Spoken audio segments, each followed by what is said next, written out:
Hey everyone, welcome to the show. I have a bunch of updates to share about Donald Trump's coup clowns, some really fun ones today about Mr. Pillow Man, Mr. My Lumpy Pillows. So first up is news about Mr. Lumpy Pillow Man, Mike Lindell. Last week, Lindell announced that he was taking his so-called social media company public. Now, as you guys all know, it's not really a social media site. It's Frank Speech, in case you're not familiar. It's more like a streaming platform for him and other Trump humpers. You know, they use it to whine, they cry about the woke left, and they use it to spread conspiracy theories about the elections. So anyway, Lindell's press release said that Frank Speech was going to be merging with another company. It's called Incapta Incorporated. So Incapta already sells their stock publicly, and Lindell said they were going to merge into a new company, and it's going to be called Frank Speech Network, Inc.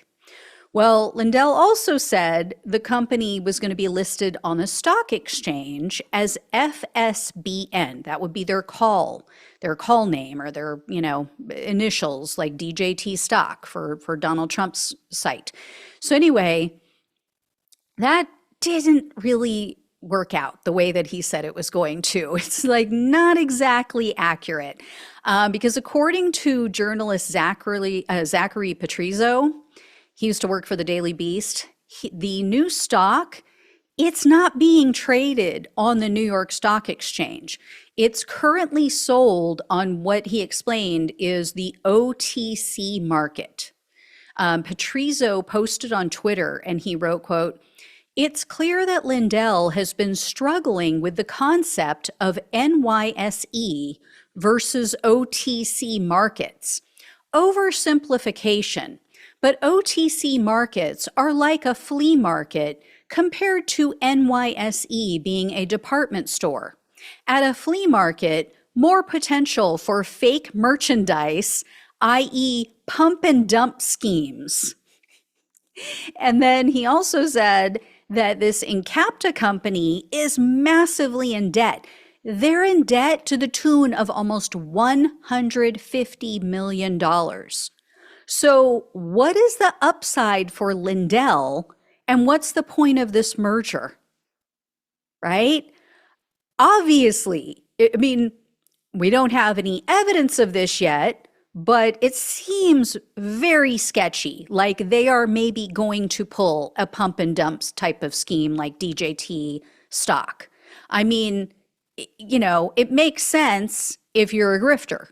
Lindell, obviously, he's been watching, he's been seeing Trump with all of these billions of dollars adding up as his unsuspecting cult followers fall for his latest con. They're purchasing all of this worthless DJT stock. And Lindell probably thought, this is what I got to do. This is the solution to all of my problems. Because remember, Lindell has accumulated a ton of debt himself. He has burned through all of his fortune, according to him, on his ridiculous election fraud goose chase. And oh, by the way, Lindell apparently gave his audience the wrong ticker name for this stock too. So Patrizio said they were very pissed off because they all were trying to purchase the stock on the Robinhood trading site and they couldn't find it because, yeah, he doesn't know the name. He doesn't know where it's being traded. So just another Lindell shit show. I mean, nothing new here. And speaking of Lindell's debt, it just increased by almost $600,000. And he was just hit with another lawsuit because according to a report by The Independent, in November of 2022, Lindell and My Pillow contracted with a company called Extend Inc.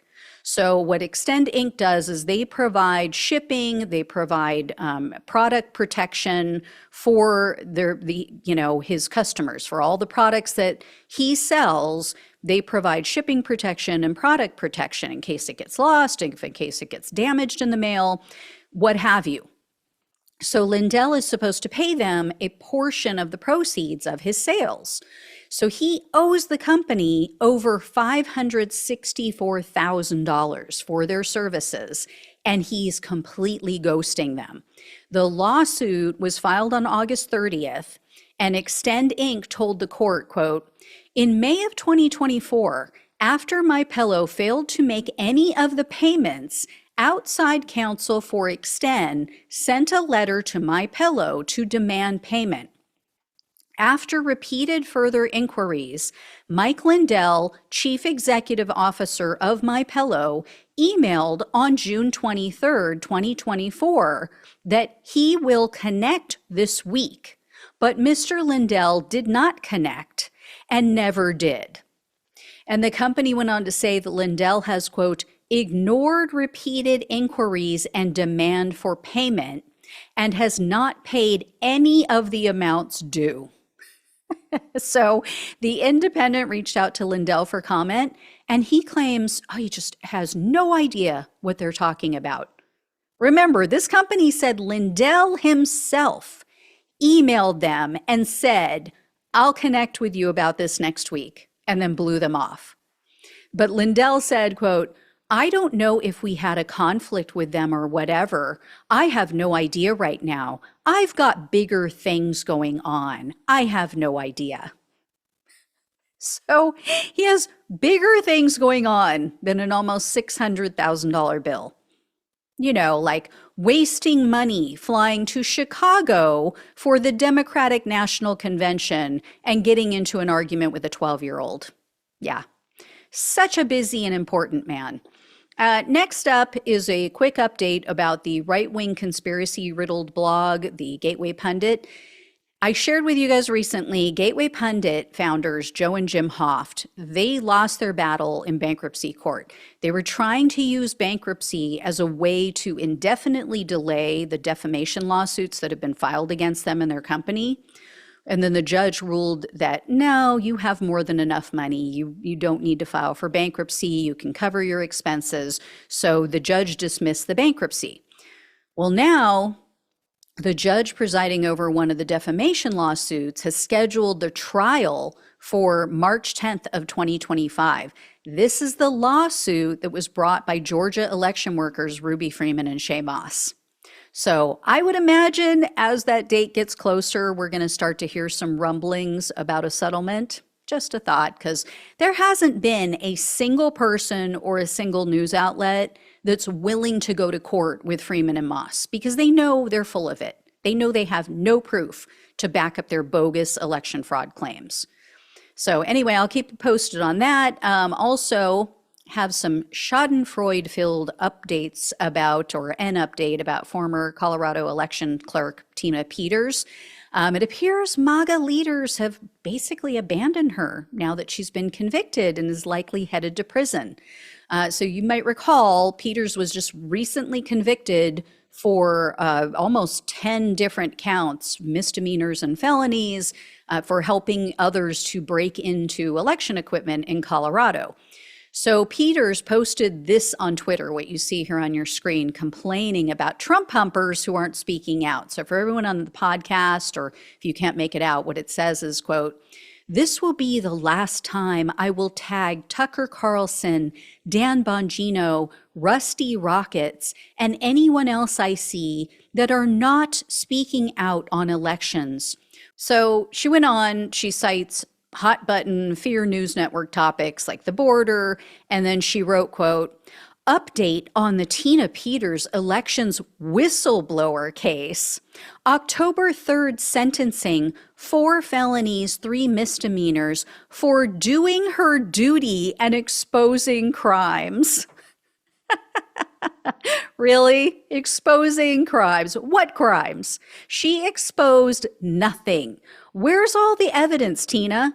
Where's the evidence of these crimes? If she had actual evidence of election fraud or interference, it would be all over the news. It would be all over right-wing media. Congressional Trump humpers would be waving it around. They'd be jumping up and down on the Congress floor, on the House floor, on the Senate floor, screaming it from the rooftops on Fear News Network. She is so full. She's either immensely ignorant or she's just another liar and a grifter, like her apricot antichrist. Maybe both. Anyway, Speaking of liar and grifter, Ruby Freeman and Shay Moss recently filed with the court requesting, this is in their defamation case of America's defendant Rudy Giuliani, that they want to take over all of his assets. So Giuliani, as you guys know, was ordered to pay Moss and Freeman $148 million. That was then reduced to $146 million. Moss and Freeman have now asked the court to give them all of Giuliani's assets instead of them waiting for him to sell everything. So as I've mentioned, Giuliani was ordered to put his New York and his Florida properties on the market because he has all of these debts to pay. Well, after all of the games that Giuliani played throughout the case, Moss and Freeman told the court, quote, Mr. Giuliani has proven time and again that he will never voluntarily comply with court orders, much less voluntarily satisfy plaintiff's judgment. So not only are they asking for the deeds to his homes, basically, so that they can sell them, they're also asking the judge to grant them possession of all of his other personal property. So things like his 3 World Series rings from the Yankees, Giuliani's jewelry, he has a Mercedes they want all of the cash in his bank accounts. And Moss and Freeman are also asking the court to grant them the authority to go after the $2 million that Trump and the Republican National Committee allegedly owe Giuliani. So you might remember he claims that they owe him for legal services following the 2020 election and that he's never been paid. Now, of course, Giuliani's attorney is saying, oh, my client is the real victim in all of this, and the justice system has been weaponized against him. I mean, yeah, sure. Never mind those death threats that Moss and Freeman received as a direct result of his lies. So anyway, I will let you know how that shakes out. Last but not least, I have a quick update about Sloppy Steve Bannon, Mr. Three-Shirt Steve. He is about halfway through his 4-month sentence, and it seems that he's just not as tough as he claims. He doesn't seem to care for his new digs. He has a new attorney, and the new attorney filed a request with the court asking that he be released early and that he be released out on bail. And or alternatively, they're saying, you know, oh, he can serve the remainder of his sentence on supervised release. Now, Bannon's attorney is arguing that one of the appeals court judges who had previously ruled against him and said, no, he was going to have to go to prison, that judge has apparently since changed his mind about the reasoning behind it. And so they're asking that previous case law be reconsidered because there's been questions raised about it. I doubt it's going to fly. You know, numerous courts refuse to accept Bannon's original arguments, including the very conservative, Trump-friendly Supreme Court. We'll see, though. We'll see what happens, but I'm doubtful anything's going to change. And again, he's already halfway through. So just serve your other 2 months. Get over it, Sloppy Steve. Anyway, all right, I will let you know when I hear more. Thank you so much for watching and listening. I can speak. Please like this video. Please share. Subscribe if you have not. Please donate if you can. Love you all. Take care. Talk with you soon.